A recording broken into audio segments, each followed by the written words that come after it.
In Red Hollow, Kansas, a widowed schoolteacher was about to purchase a building that powerful men had killed to keep buried. What started as a 30-cent government auction took a shocking turn when she came face to face with symbols carved into walls that shouldn't exist. June Calloway wasn't your typical small-town teacher. For 10 years, since her husband's death on the Red Hollow Express, she had spent her life searching for answers in a town that specialized in forgetting, known for her stubborn refusal to accept comfortable lies.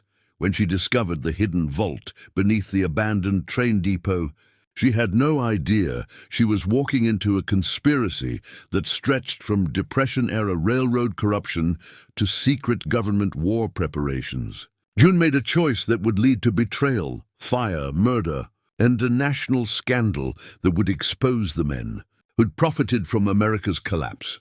What began as a dream to build a library for orphan children would become a fight for truth against operatives who believed some secrets were worth more than innocent lives. Red Hollow would never be the same after the schoolteacher who paid 30 cents for a cursed building decided that justice mattered more than survival. Before we jump back in, tell us where you're tuning in from. And if this story touches you, make sure you're subscribed because tomorrow I've saved something extra special for you. I paid 30 cents for a building that should have been worth thousands. 30 cents. 3 dimes that clinked together in my palm as I handed them to the auctioneer, a nervous man with sweat stains darkening his collar despite the autumn chill. The year was 1938, and Red Hollow, Kansas, was dying. It had been dying for years, really, ever since the Great Depression swallowed the railroad company whole and left nothing but rust and ghosts. The town's population had dwindled from 800 souls to barely 50. Most of the shops stood empty, their windows like dead eyes staring at the dusty main street. But I wasn't looking at what Red Hollow had become. I was looking at what it could be. The Red Hollow train depot rose 3 stories against the flat Kansas sky, its red brick facade streaked with weather and neglect. The iron trim that once gleamed now wore a coat of rust. Windows were boarded or broken. The platform where hundreds of travelers once waited for their trains was cracked and overgrown with prairie grass. Everyone else at the auction had avoided it, whispered about it. The depot was cursed, they said. Strange lights flickered inside at night. Tools went missing. Animals wouldn't go near it. I didn't believe in curses. I believed in second chances. Going once, going twice, the auctioneer had called, his voice echoing across the empty lot. No other bidders. No one else fool enough to want a monument to failure.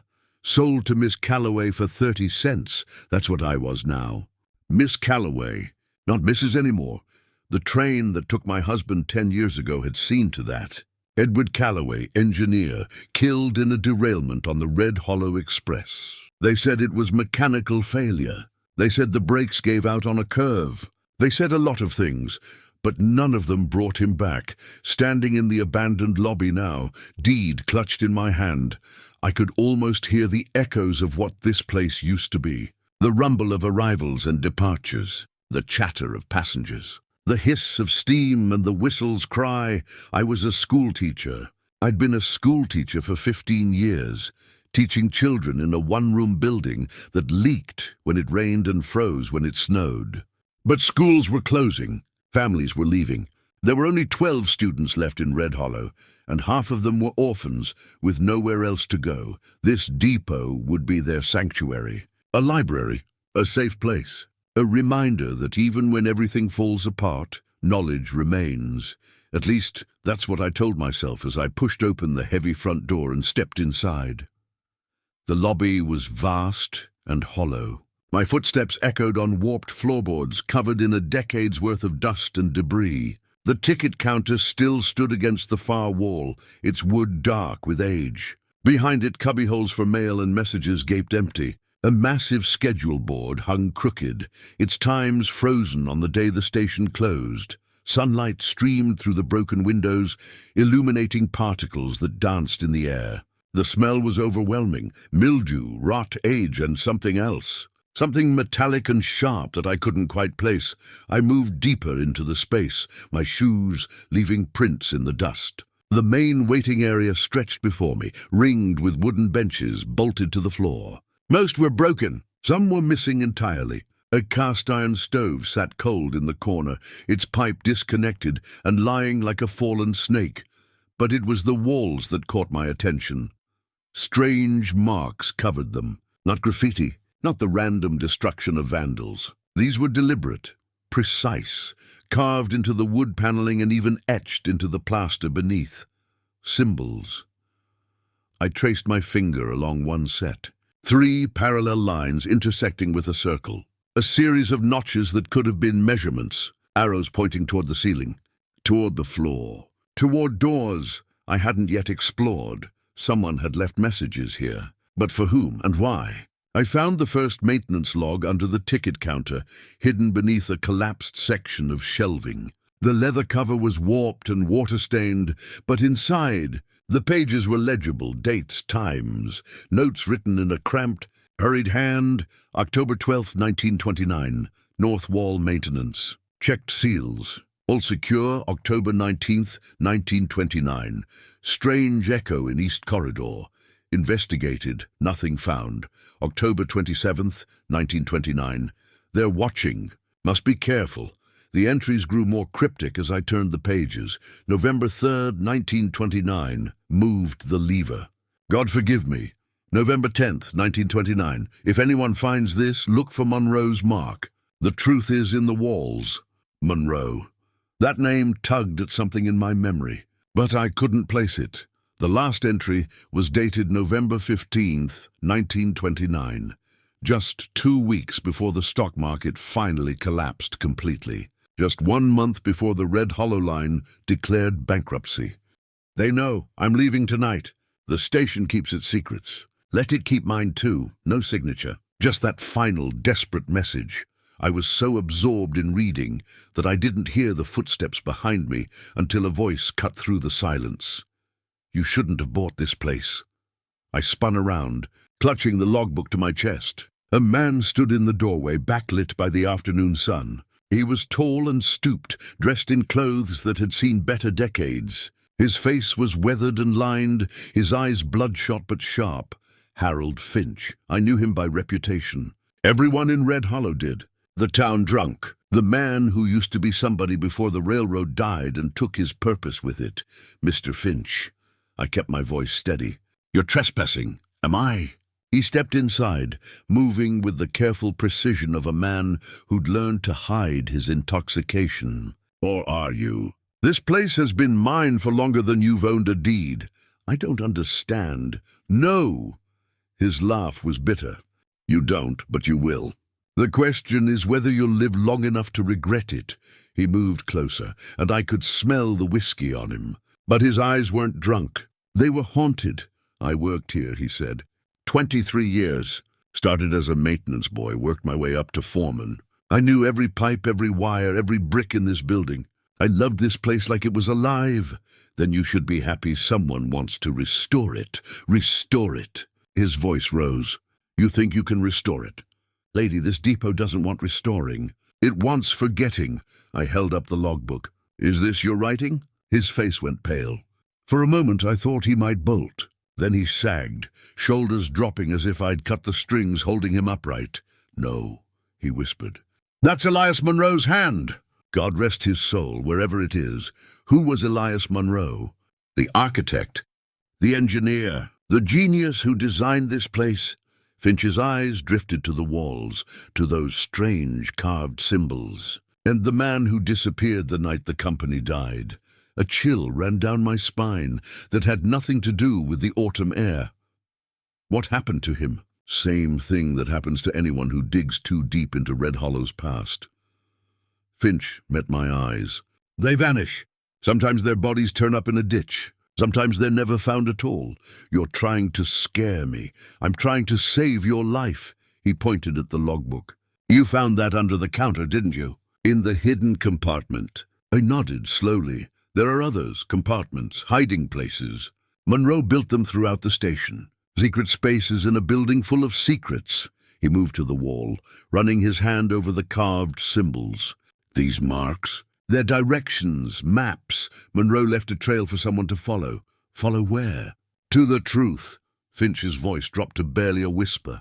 To what's buried under all this brick and iron, to what men killed to protect. My heart was pounding now.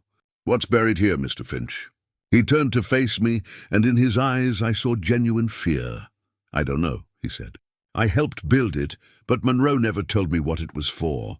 He just said that someday someone would need to find it. Someone brave enough or foolish enough to look past the warnings. He moved toward the door, then paused. My advice? Burn that logbook. Forget you ever saw those symbols. Sell this place for whatever you can get and leave Red Hollow before it buries you too. I'm not leaving, I said. I'm a schoolteacher, Mr. Finch. I spent 30 cents on this building, and I intend to turn it into something good. Then you're a fool. He stepped into the sunlight. But if you insist on going forward, you'll need help. Someone who knows the building's bones. Are you offering?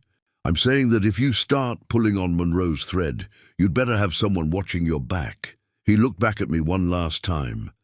Because I promise you, the moment you start asking the wrong questions, someone will be watching you.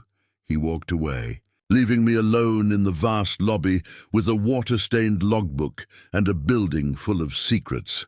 I should have listened to him. Should have walked away right then, but I've never been good at walking away from mysteries, and this one had my name all over it. Because that train that killed my husband, it had been part of the Red Hollow line, and now I stood in the heart of the company that operated it, holding a logbook that warned of watchers, and buried truths. Maybe buying this depot hadn't been about saving the children after. Or maybe it had been about saving myself. I looked down at the symbols carved into the reception desk, the ones that looked like a map, and I decided to follow them. Some doors don't want opening, Finch had said, but some doors need to be opened, even if what's behind them changes everything. I spent the next 3 days alone in that depot, pulling up floorboards and clearing debris.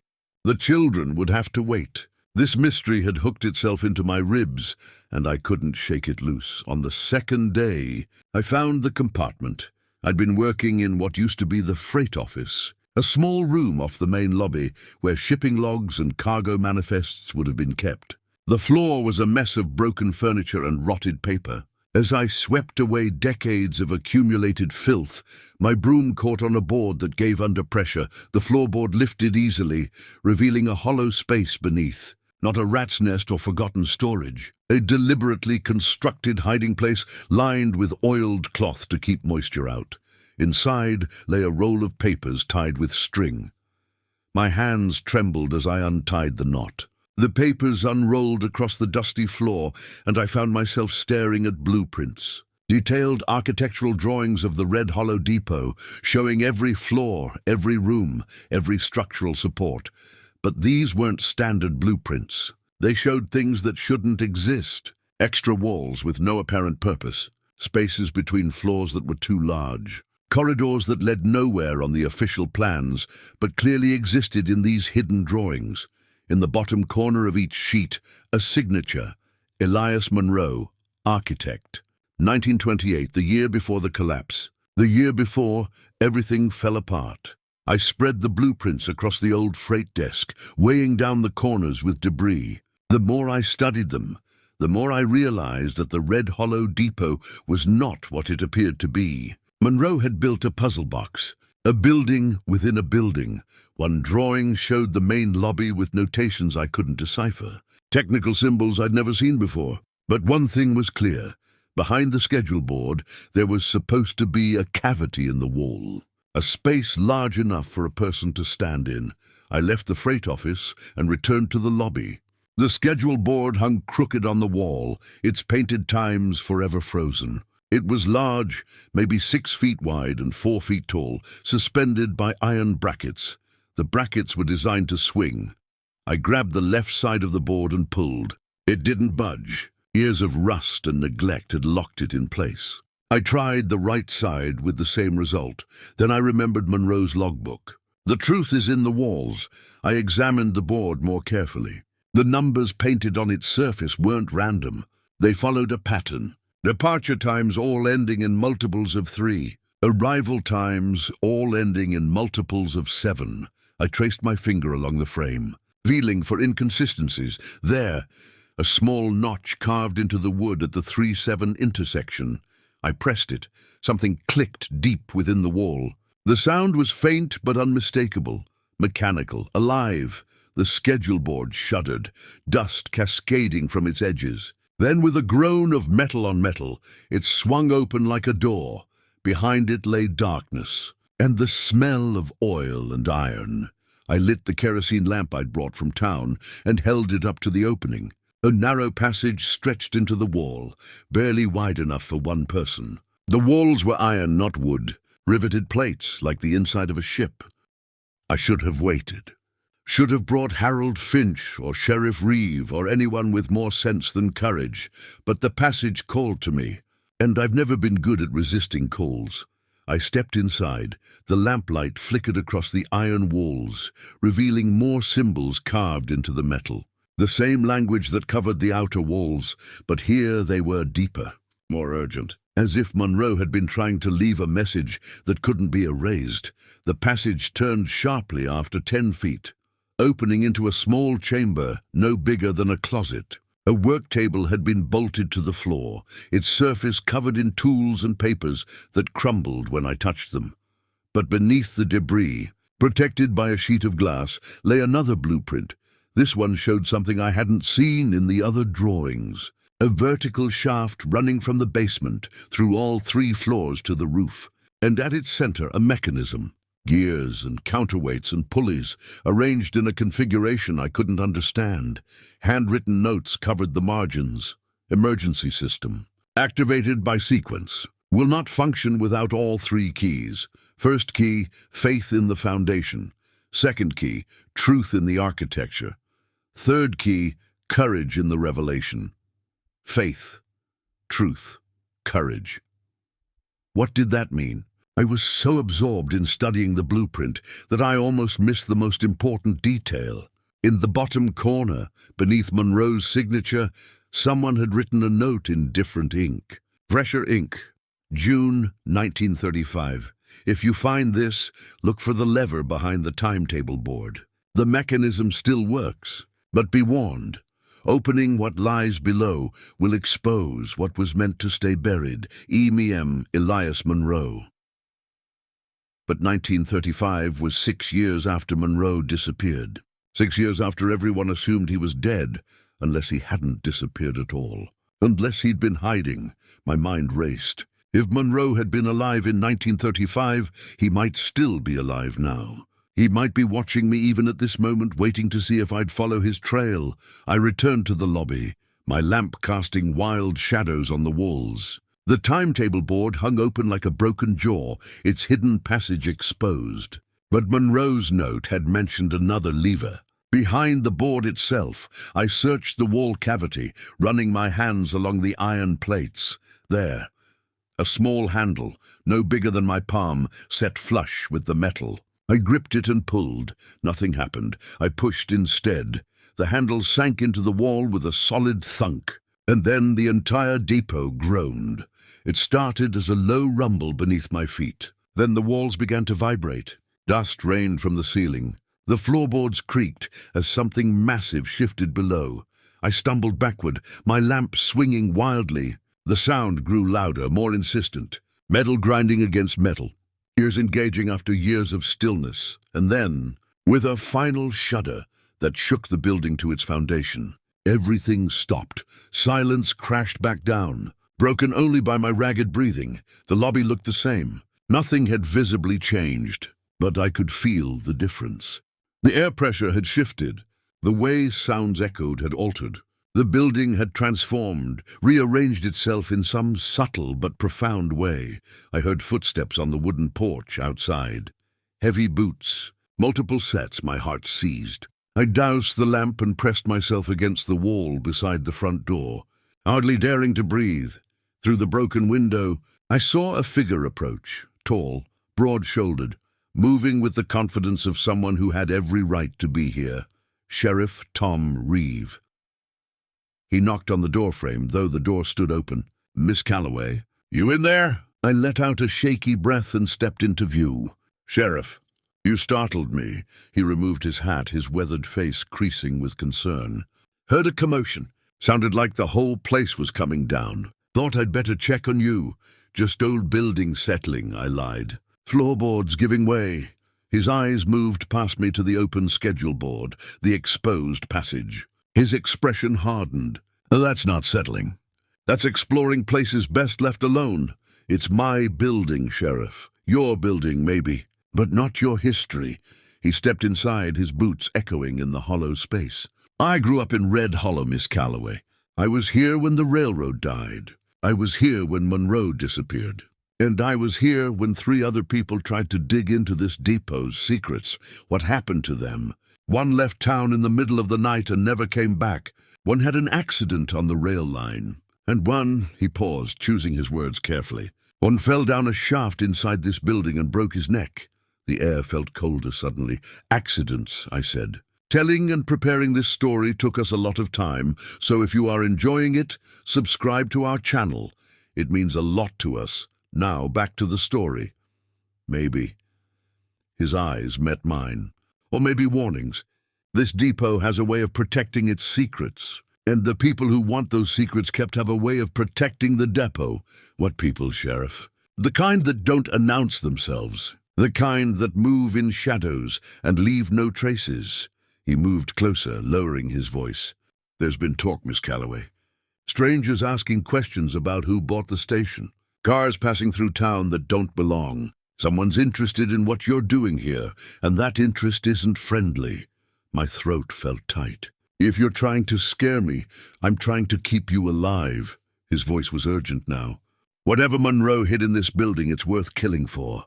And if you've already pulled that lever, then you've announced yourself. They know you're digging, and they'll be coming." "Then help me," I said. "Help me find what's down there before they do." He stared at me for a long moment. I could see the conflict in his eyes. The good man wanting to do right. The frightened man wanting to stay safe. Finally, he shook his head. "I can't protect you if you insist on walking into danger. Best I can do is warn you. And I have." He put his hat back on. "Lock your doors tonight, Miss Calloway. Keep your windows shut. And if you hear anything unusual, you run. Don't investigate. Don't question. Just run." He left me standing in the lobby as twilight gathered in the corners. I should have been terrified. Should have packed my things and fled Red Hollow like everyone else. But standing there, in that hollow building, I felt something else instead. Purpose. This depot had taken my husband. This railroad had destroyed my life. And now I stood at the center of its secrets with a chance to expose whatever truth had been buried here. Harold Finch had been right. Some doors don't want opening, but I was going to kick this one down. Harold Finch returned at dawn, looking worse than when I'd first met him. His hands shook as he handed me a thermos of coffee. "You pulled the lever, not a question." "A statement, how did you know?" "Felt it." He tapped his chest. "Used to spend so much time in this building, I swear I became part of it. Last night, something changed. The bones shifted. Monroe's mechanism woke up. We stood in the lobby as pale light crept through the broken windows. The schedule board still hung open, exposing the iron passage beyond. But now, in the dawn light, I could see other changes. Hairline seams in the walls that hadn't been visible before.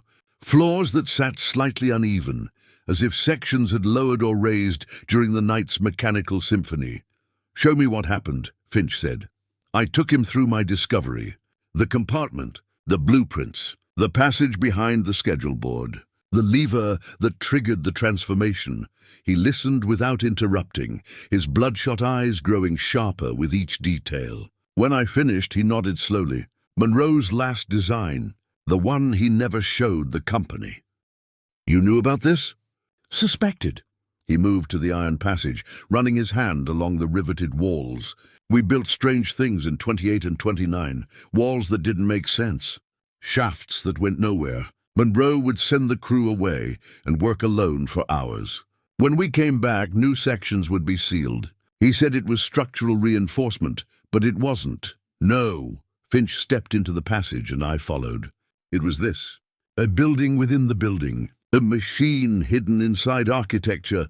We reached the work table where I'd found the blueprint. Finch studied it with the focus of a man remembering a half-forgotten dream. His finger traced the vertical shaft. The mechanism extends all the way down. To the basement, maybe deeper. The basement flooded years ago. That's what the auction paperwork said. The basement that everyone knows about flooded. His eyes met mine. But Monroe wouldn't have hidden something in a place that could be compromised by water. He'd have built deeper. Below the water table, protected. How do we get down there? Finch folded the blueprint carefully. The same way Monroe intended. We follow his instructions. Faith, truth, courage. They're not metaphors. They're literal keys I don't understand. Monroe loved puzzles. Loved making you work for answers. Finch moved back to the lobby, examining the walls with new intensity. Faith in the foundation. That's the first key. Something about the building's structure, its base. What holds it up? We spent the next hour searching the lobby's foundation points. The weight-bearing pillars. The corners where walls met floor. Finch moved with the muscle memory of a man who'd built this place with his own hands, touching surfaces I would have ignored. Finally, he stopped at the northeastern corner. Here, the pillar looked identical to the others. Cast iron painted black, bolted to the floor with massive rivets. But when Finch pressed his palm against a specific rivet head, something clicked. A panel in the pillar's base swung open, revealing a cavity the size of my fist. Inside lay a brass disc inscribed with symbols that matched Monroe's blueprints. The first key, Finch breathed. Faith in the foundation. Trust that what supports you is worth believing in. He handed me the disc. It was heavier than it looked. Solid metal worn smooth by handling. Someone had touched this many times. Monroe, probably. Checking it. Making sure it remained hidden but accessible. 2 more keys, I said. Truth in the architecture. Courage in the revelation. Truth will be in the design itself. Something about how the building is put together. Finch moved to the blueprint I'd left on the freight office desk. Look here. The way these walls intersect. It's not standard. Monroe created deliberate angles. Patterns in the layout. I studied the drawing. The depot's main floor was laid out like a cross, with the lobby at the center and 4 wings extending outward. But the wings weren't quite symmetrical. The northern wing was 3 feet longer than the southern. The eastern wing had an extra room that didn't appear on any official plans. It's a code, Finch said. The measurements, the angles. If you read them right, they spell something. It took us another hour, measuring walls and translating dimensions into numbers, numbers into letters. But finally we had it. Seek the corner that sees all. The corner that sees all, I repeated. The station's watchtower, the red hollow depot, had once had a small observation room at the top of the central structure, where station managers could watch the platforms and track approaches. The room was long since abandoned, its windows broken, its access ladder unsafe, but we climbed it anyway. The ladder rungs were slick with rust and bird droppings. Twice, Finch's foot slipped and I thought we'd both fall. But we reached the observation room. As morning sun flooded through the shattered windows, the room was small, octagonal, with windows facing all 8 cardinal directions. A rusted telescope stood in the center, its lens cracked. The floor was littered with debris and the remains of old bird nests. Corner that sees all, Finch muttered, moving around the perimeter. But which corner? I studied the room's geometry. 8 walls, 8 corners. But only one corner pointed true north, aligned with the depot's main axis. I knelt there, brushing away debris. The floorboard looked solid, but when I pressed on it, it rocked slightly. I pried it up with my fingers. Beneath lay the second key. Another brass disc, this one inscribed with architectural symbols. Compass points, angles, the language of building, truth in the architecture, I whispered. The way the building shows us where to look. We descended to the lobby with both keys. 2 pieces of whatever Monroe had created. One more remained. Courage in the revelation, Finch said. That's the hardest one. Because courage isn't something you hide. It's something you do. Then where? A sound cut me off, low, mechanical, coming from beneath the floor. The gears had engaged again. Finch grabbed my arm. The keys. They're talking to the mechanism, telling it we've found them. The building knows we're close. The floor shuddered. A seam opened in the center of the lobby, running from the reception desk to the far wall. It widened slowly, deliberately, revealing metal-reinforced edges and stairs descending into darkness. Courage in the revelation, Finch repeated. The last key isn't hidden. It's earned. We have to go down. The stairs were steep and narrow, iron treads that rang under our boots. Finch carried the lamp, and I carried the 2 brass discs. With each step, the air grew colder. The smell of oil and old metal intensified. We descended 3 stories, then 4, far below the depot's official basement, far below the water table that supposedly flooded the lower levels. At the bottom, the stairs opened into a corridor. Iron walls on both sides. Electric lights in wire cages overhead, somehow still functioning after a decade of abandonment. Someone had maintained this place. Someone had kept it alive.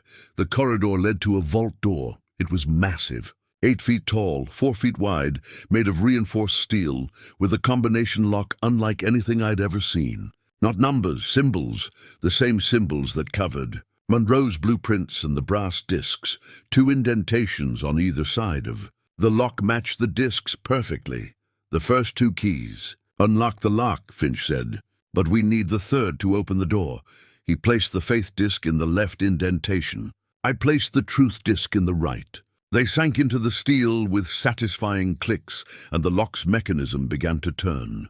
Gears within gears, spinning and aligning, creating a pattern of movement that was hypnotic and terrifying. The lock opened, but the door remained sealed. Courage in the revelation, I said. We have to prove we're willing to face what's inside. Finch pointed to a panel beside the door. It had a handprint etched into the metal. Blood recognition, maybe, or heat. Monroe loved mechanical sensors.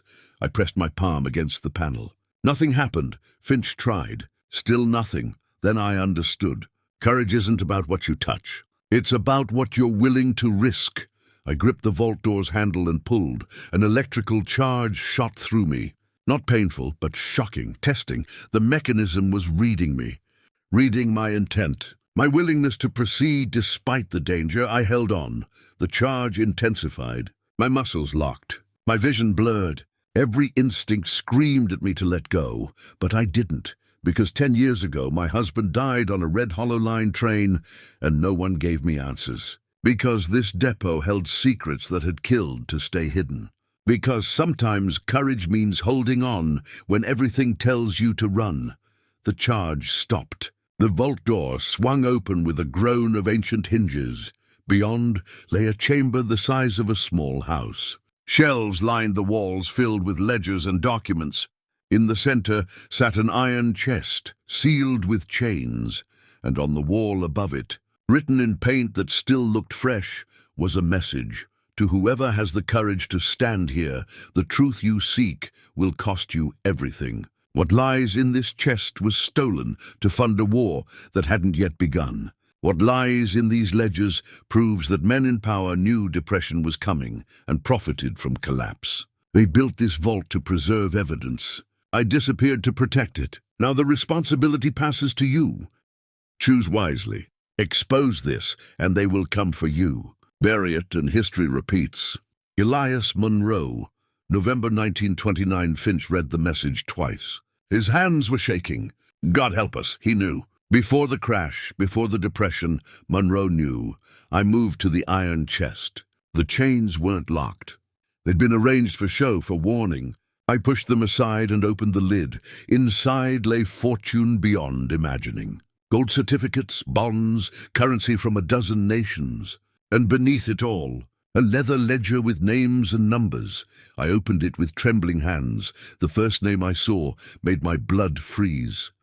Edward Calloway, engineer. Red Hollow Line, payment received $5,000. November 14th, 1929. Status, eliminated my husband's name. My husband's handwriting signing the receipt, and beside it, in different ink, train derailment authorized. Accident arranged. Case closed. The ledger slipped from my hands. Finch caught it, his eyes widening as he read. June, I'm sorry. God, I'm so sorry, but I barely heard him, because everything I'd believed about Edward's death had just shattered. He'd been involved, he'd taken money, and they'd killed him for it. This wasn't just a mystery anymore. This was personal. The sound of footsteps echoed in the corridor above. Heavy boots, multiple sets. Moving with purpose, Finch grabbed my arm. "They're here!" Whoever Monroe warned about. "They found us," a voice called down the stairs. Calm, cold, authoritative. "Miss Calloway, there's no need to make this difficult. Step away from the vault, and we can discuss this reasonably." I recognized that voice from somewhere. But where? Finch's face had gone pale. "That's Brick Latham. He was security for the Red Hollow line. If he's here, then we're in trouble," I finished. The footsteps grew closer.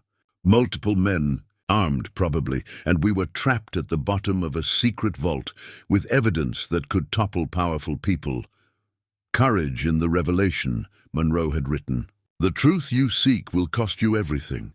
He hadn't been exaggerating. I looked at Finch, at the vault, at the fortune and ledger that proved my husband's death was murder disguised as accident.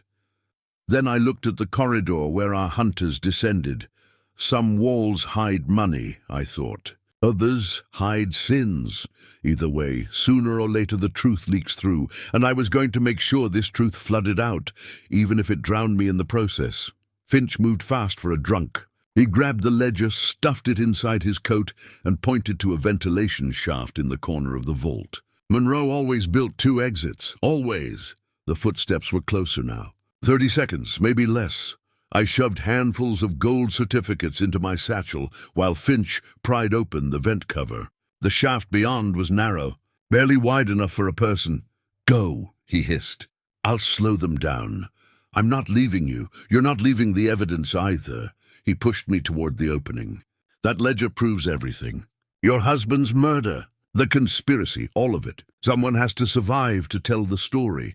Brick Latham's voice echoed down the corridor. "Last chance, Miss Calloway. Walk out peacefully." I looked at Finch, at this man who'd drowned himself in whiskey for a decade, trying to forget what he'd helped build, who'd finally found a reason to be sober. "I'll come back for you," I whispered.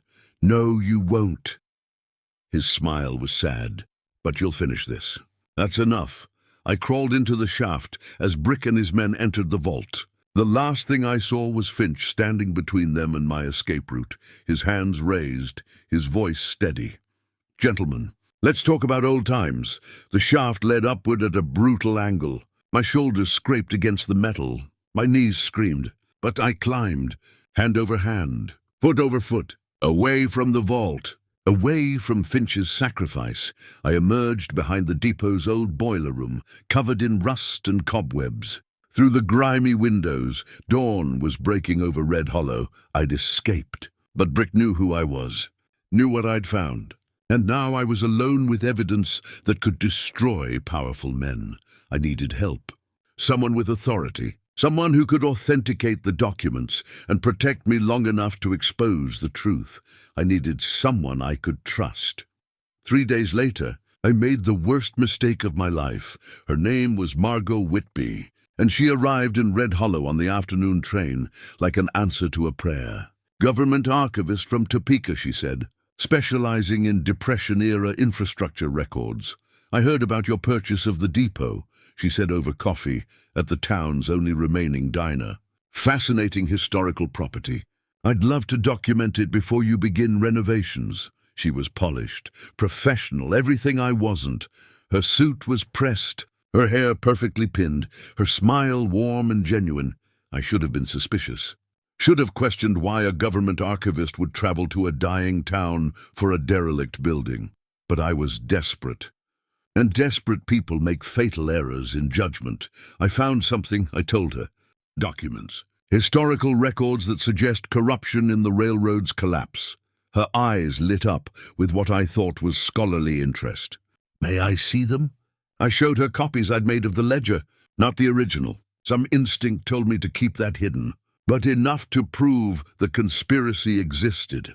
Margot studied the pages with intense focus. Her fingers traced the names, the amounts, the dates that preceded the crash. "This is extraordinary," she breathed. If authentic, this could rewrite our understanding of the Depression's origins. May I send copies to Washington?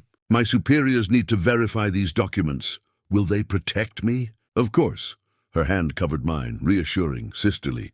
You've done a brave thing, June. These men have hidden their crimes for a decade. But truth has a way of emerging, and you've given it a voice. I believed her. God help me. I believed every word. She sent her telegrams that evening. I watched her compose them at the depot's makeshift telegraph station. Her coded messages flowing onto the wire with practiced efficiency. Standard archival protocols, she explained when I asked about the codes. Washington requires specific formatting for historical authentication. I nodded, trusting, foolish.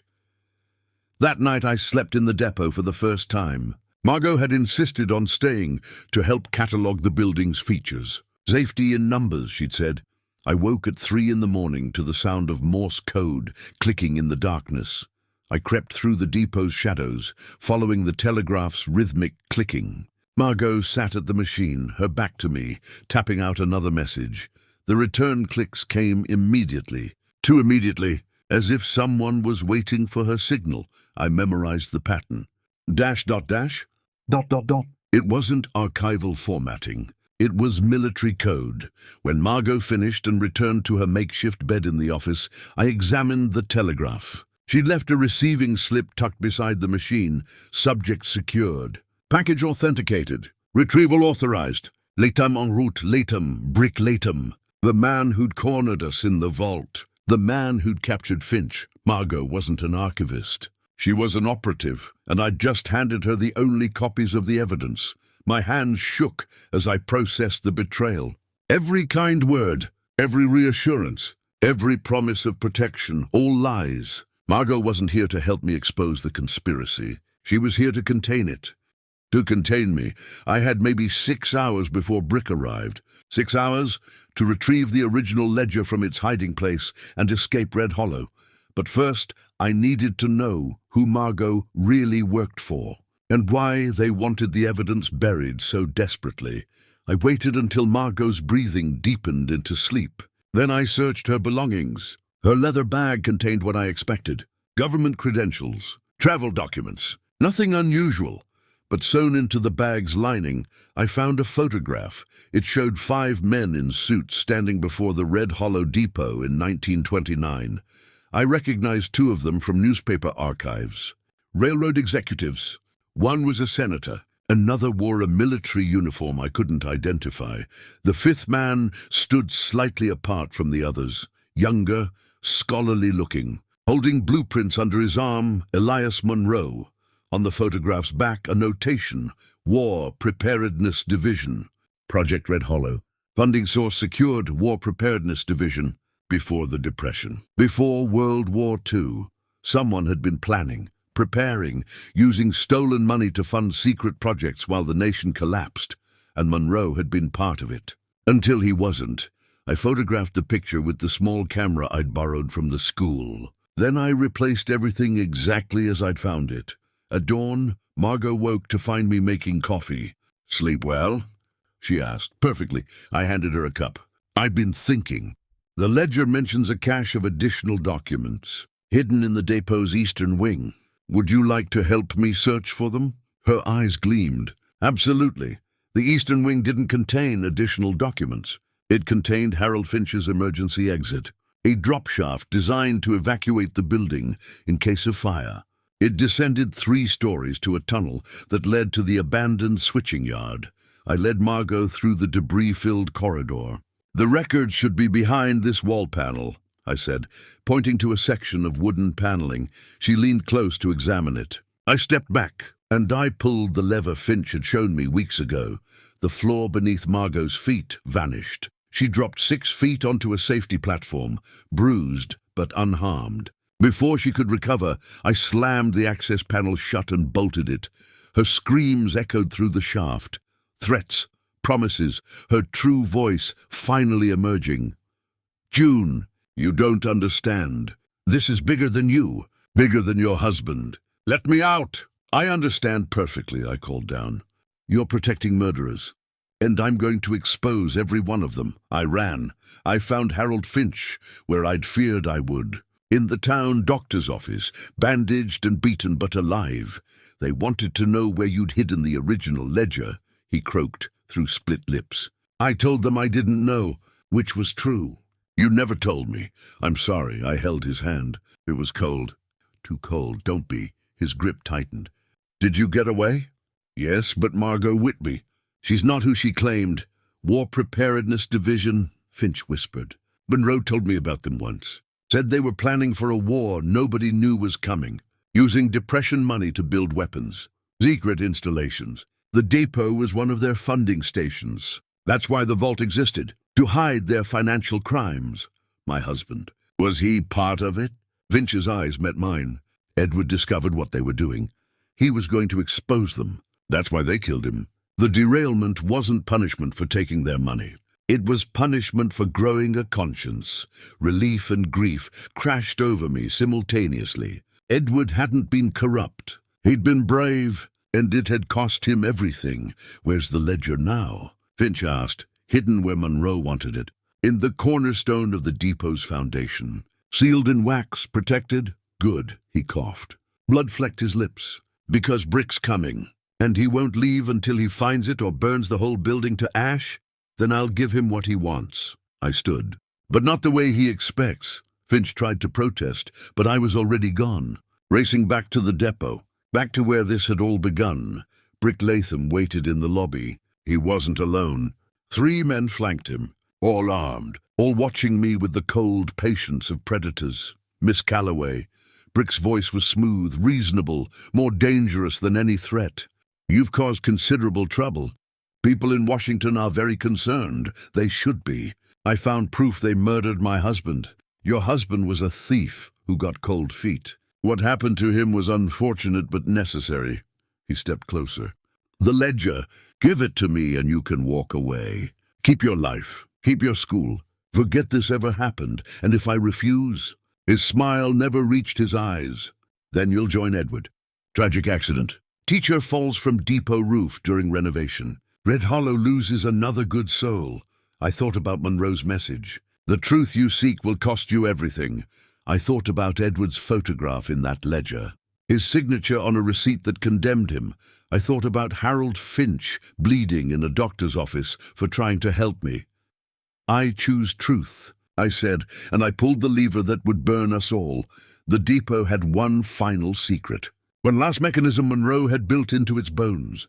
The telegraph system didn't just send messages. It was wired to every major newspaper office within 200 miles. A broadcast system. Waiting for someone brave enough to use it, I'd spent the previous night encoding the ledger's contents into Morse names, dates, amounts, the whole conspiracy reduced to dots and dashes. When I pulled the lever, those dots and dashes flooded onto telegraph lines across Kansas. Brick realized what I'd done before his men did. Stop her! But it was too late. The message was already transmitting, already burning across wires to newsrooms where night editors would receive it, already exposing the War Preparedness Division's crimes to the world. Brick lunged for me. I ran for the eastern wing, for the drop shaft where Margot was still trapped. His men followed. Their footsteps thundered through the hollow depot. I reached the shaft access panel just as they rounded the corner behind me. I opened it. Margot launched herself out like a fury. But she wasn't attacking me. She was attacking Brick, you idiot, she screamed.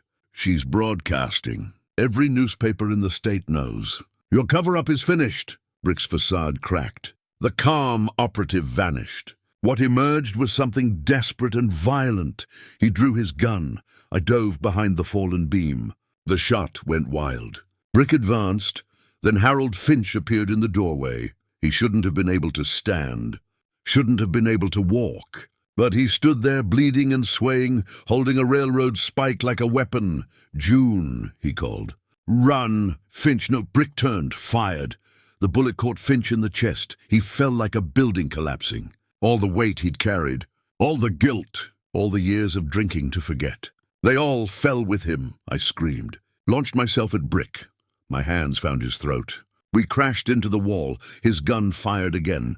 The bullet sparked off iron pipes. Steam exploded from a ruptured line. The depot groaned. Monroe's mechanisms, triggered by gunfire, began their final sequence. The building was destroying itself, collapsing its own secrets rather than letting them be taken. Margot grabbed my arm. "We have to go. The whole structure is coming down." For one insane moment, we were allies again. Two women fleeing the consequences of men's crimes. We ran through the lobby as the ceiling collapsed behind us, ran past the vault entrance as it sealed itself, ran toward the exit as fire blossomed from the boiler room. Brick followed, still pursuing, still trying to contain the truth, even as it burned around him. We burst onto the platform as the depot's central tower crumbled. Debris rained down. The platform itself cracked and tilted. Brick emerged from the smoke. His suit was torn. His face was blackened, but his gun was still raised. "The ledger," he demanded. "Where's the original?" I smiled through my tears. "Exactly where Monroe wanted it. Becoming ash with everything else you tried to hide." His face went white. He turned, ran back into the burning depot, ran toward the foundation, toward the cornerstone where I'd told him the ledger was hidden. He never came out. Margot and I watched the Red Hollow depot burn, watched a decade of secrets turn to smoke and ash. "You didn't hide it in the cornerstone," she said quietly. "No." I touched my satchel. "The original ledger rested inside, protected." I lied, to draw him in. "To end this? What now?" I looked at her. This woman who'd betrayed me, who'd tried to bury the truth, who'd finally, at the last moment, chosen something resembling redemption. "Now," I said, "now you decide what kind of person you want to be." Because the ledger survived. The evidence survived. And tomorrow, when the newspapers print my story, the whole world will know what happened here. She stared at the burning building, at the flames consuming the depot and Brick Latham with it. At the end of her mission and maybe her career. "I was following orders," she whispered. "So was Brick. Look where it got him." Sirens wailed in the distance. Fire trucks. Sheriff Reeve. The town coming alive for the first time in a decade. Margot turned to me. "What will you tell them?" "Everything." I held the satchel tighter. "Every name, every crime, every lie. I'll tell them until someone listens, until justice is served. They'll try to stop you. Let them try." I thought of Edward, of Finch, of all the people who died for this truth. I'm just a schoolteacher from a dying town. But I'm also the woman who bought a train station for 30 cents and found $28 million in stolen dreams. I looked at the burning depot, at the ashes of secrets floating into the dawn sky. "And sometimes," I said, "that's all the courage it takes to change the world." The newspapers printed my story. Every word, every name, every crime documented in Monroe's ledger. For 3 days, I was a hero. The schoolteacher who'd exposed government corruption. The widow who'd uncovered her husband's murder. The brave soul who'd stood against impossible odds. Then the denials started. The War Preparedness Division didn't exist, officials claimed. No such program had ever been authorized. The ledger was a fabrication. Samuel Latham was a private security contractor with no government ties. His death in the depot fire was tragic but unrelated to any conspiracy. And June Calloway, a grieving widow who'd constructed an elaborate fantasy to cope with her husband's accidental death a decade earlier. They were erasing me, rewriting the narrative, burying the truth under official lies and bureaucratic denial. I'd escaped the burning depot with the ledger, but I hadn't escaped the reach of powerful men who wanted it disappeared. Sheriff Reeve found me in my boarding room on the 4th night. His face was grave. "You need to leave Red Hollow tonight. I'm not running. You're not listening." He closed the door behind him, locked it. "I just got word from Topeka. Federal marshals are coming, but they're not coming to protect you. They're coming to arrest you. On what charges? Arson, murder, conspiracy to defraud the government." His voice was tight. "They're saying you set the fire that killed Brick Latham, that you fabricated evidence to cover your own crimes, that you're mentally unstable and dangerous." The room spun. "That's insane. That's power." He pressed a train ticket into my hand. This leaves in an hour. Goes to Chicago. I have a cousin there. Newspaper editor, independent, not beholden to Washington money. Get the ledger to him. Let him publish the truth where they can't suppress it. What about you? They'll know you helped me. I'm the sheriff of a dead town that just lost its only landmark. I'll be fine. His smile was sad. But you? You're the witness they can't afford to let live. So go, run, make Finch's sacrifice mean something. I left Red Hollow that night on a freight train, hidden among crates of wheat and machinery. The ledger was sewn into my coat lining. The gold certificates were buried in a cemetery plot under Edward's headstone, where I'd placed them after the fire. The money didn't matter anymore. Only the truth mattered. Only Justice Chicago was vast and indifferent, a city that swallowed small-town teachers without noticing. I found Reeve's cousin in a cramped office above a print shop. His name was Marcus Reeve, and he listened to my story with the skepticism of a man who'd heard too many lies, until I showed him the ledger. His hands shook as he turned the pages. Read the names. Trace the money trail that connected railroad corruption to secret government funding to my husband's murder. If I publish this, he said slowly, they'll come after me too. I know. My paper could be shut down. I could lose everything. I know. He looked at me. Really looked at me. Saw the exhaustion, the grief, the absolute refusal to surrender that had carried me this far. But if I don't publish it, he continued, then all those people died for nothing. Your husband, Harold Finch, everyone Brick Latham silenced over the years. Yes, Marcus Reeve closed the ledger. I'll need 3 days to verify the names. Cross-reference the dates. Build a story they can't dismiss as fantasy. They'll try to stop you. Let them try. His smile reminded me of his cousin.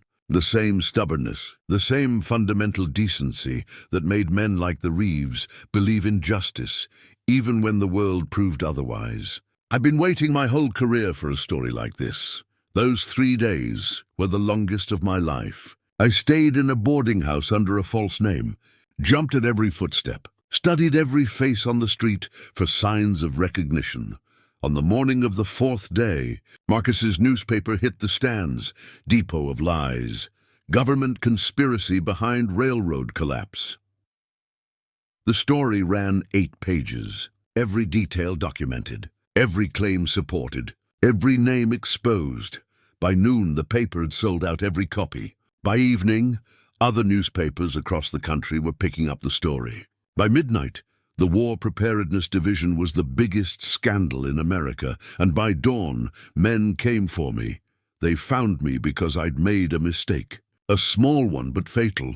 I'd sent a telegram to Sheriff Reeve, thanking him for his help. The telegram was intercepted, traced, and followed back to my boarding house like a trail of breadcrumbs leading wolves to prey. I woke to the sound of boots on the stairs.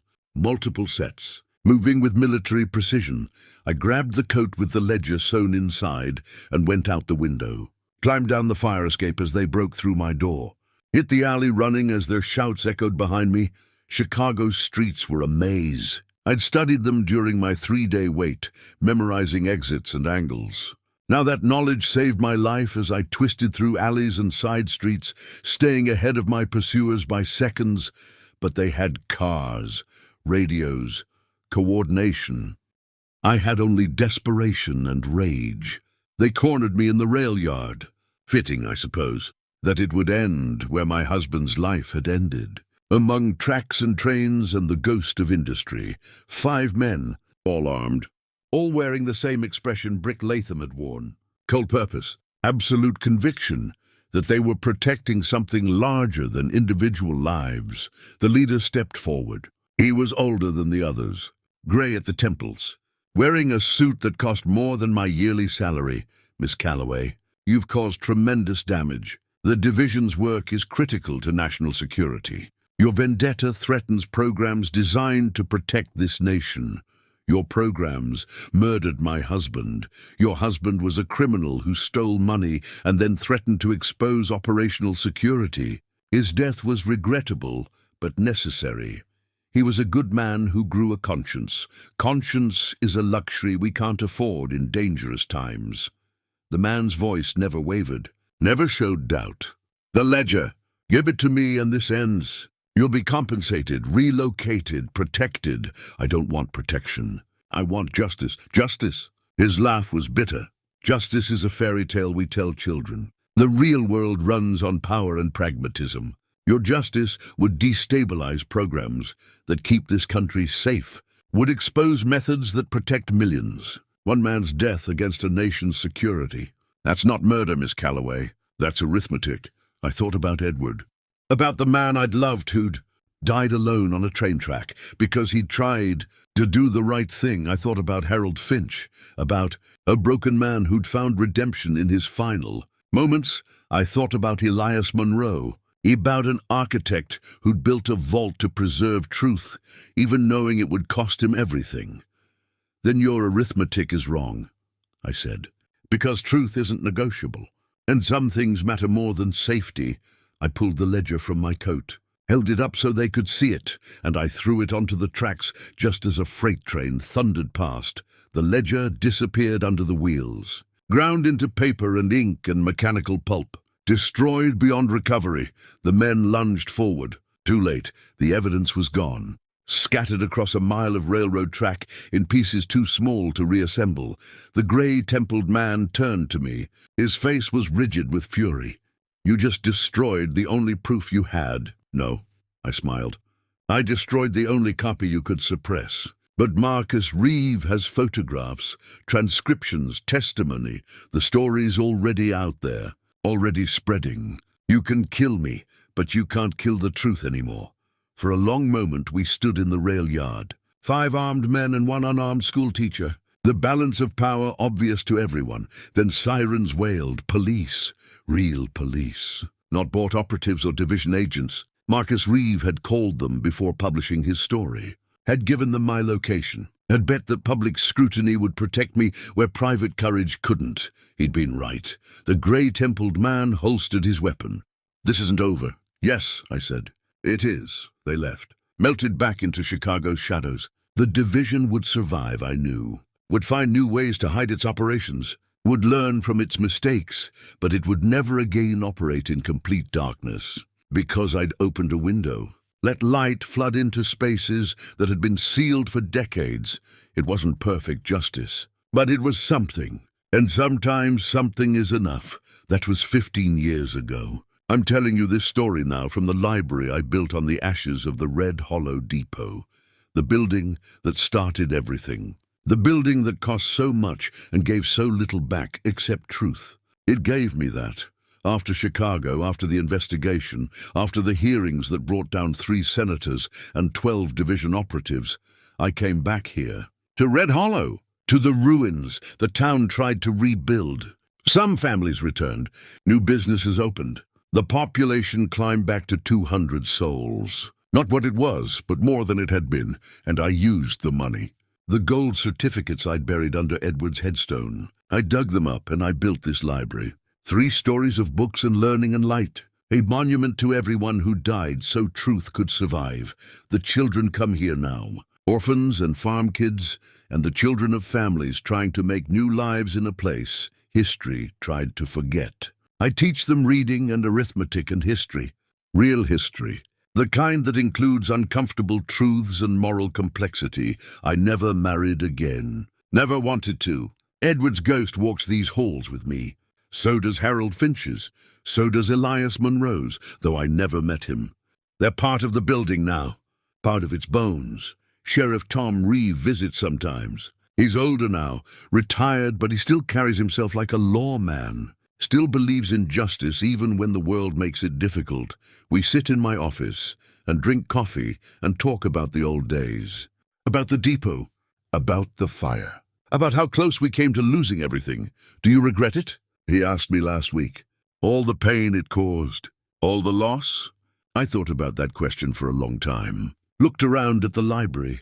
At the children reading in the afternoon light. At the display case on the wall where a single gold certificate sits in a frame, marked History's Debt. No, I said finally. I don't regret the truth. I regret the cost. But truth always costs something. The question is whether we're brave enough to pay it. He nodded, understanding. Finch would be proud. So would Edward. 3 weeks ago, I received a letter. No return address. Postmarked from Washington. Inside was a single sheet of paper with 3 words. Thank you, Margot. I don't know where she is now. Don't know if she's still with the division or if she left after the scandal. Don't know if she ever found redemption for her part in the conspiracy, but I kept the letter. Put it in my desk drawer next to Edward's last letter to me. Next to the photograph of Harold Finch from his sober days. Next to the blueprint fragment I saved from the burning depot. Reminders that good people can make terrible choices. That redemption is possible but never guaranteed. That the line between heroism and villainy is thinner than we'd like to believe. Yesterday, a young woman came to the library. Said she was researching the Depression for her college thesis. Asked if I knew anything about the Red Hollow scandal of '38. I told her I knew a little. Then I walked her through the library, showing her the archives. The documents, the photographs, the preserved fragments of Monroe's blueprints. It must have taken tremendous courage, she said, for that school teacher to expose all this. It took desperation, I corrected. Courage came later, after the fear, after the doubt, after everything else was stripped away. She looked at me curiously. You sound like you were there, I smiled. I was, in a way. Everyone in Red Hollow was there. It touched all of us. She thanked me and left. And I returned to my desk, to my books, to my quiet life in a town that history tried to erase but couldn't quite manage, because buildings burn. People die. Secrets eventually surface. But truth is patient. Truth waits in walls and vaults and hidden compartments. Truth endures long after those who tried to bury it have turned to dust. I bought a train station for 30 cents. Found a fortune worth $28 million. Lost people I loved. Gained enemies I'll never meet. Changed history in small ways that ripple outward still. Was it worth it? I look at the children reading in afternoon light. At the library built from ashes and gold and stubborn refusal to forget. At the future being written in this place where the past almost destroyed everything. Yes, it was worth it. Some walls hide money. Others hide sins. Either way, sooner or later, the truth leaks through. And when it does, all you can do is stand in the flood and hold tight to what matters. Justice, memory, love. The rest is just arithmetic. Up next, we have 2 more incredible stories that are waiting for you. Just click the image you want to watch and it will take you there. If you enjoyed this video, make sure to subscribe. It would mean a lot.